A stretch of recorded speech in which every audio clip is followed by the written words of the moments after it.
Kwa hiyo tumefanikiwa kwenye mkutano huu, kwanza kwa kupata uelewa pamoja, pili tumepata uzoefu kutoka nchi nyingine kama jopo liloongozwa na rafiki yetu balozi kutoka India.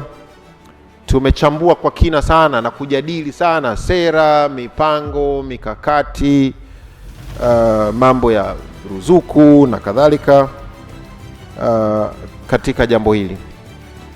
Na pia tumeanza na tutaendelea kutafuta muafaka au uelewa pamoja baina ya wadau kuhusu hatua mbalimbali na wajibu wa kila mmoja wetu kuhusu kule tunakotaka kwenda.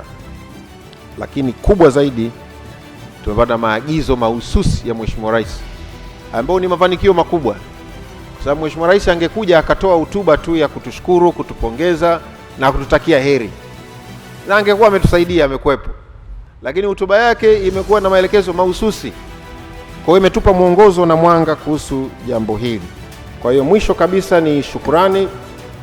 Nawashukuru sana, nirudie tena kumshukuru Mheshimiwa Rais kwa kuja, mawaziri wenzangu kwa kuja na kuniunga mkono na kutia uzito jambo hili, Mheshimiwa Kairuki, Mheshimiwa Gwajima, Mheshimiwa Jafo, na kwa kuzungumza pia katika mkutano huu. Nawashukuru sana mama zangu na viongozi wangu kwa kuja na kuniheshimisha. Nashukuru wabunge wenzangu sana kwa kuja.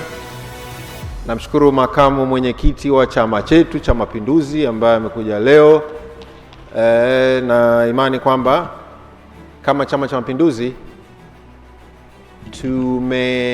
siku zote tumekuwa mstari wa mbele kuzungumza mambo yanayohusu ustawi wa wanawake.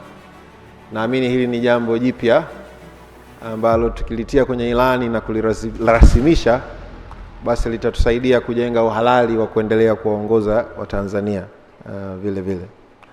Na washukuru wadhamini wetu Taifa Gas, REA, TPDC, Oilcom, TMJ Hospital, Oryx na Songas. Tunawashukuru sana kwa kutuwezesha na kusaidia.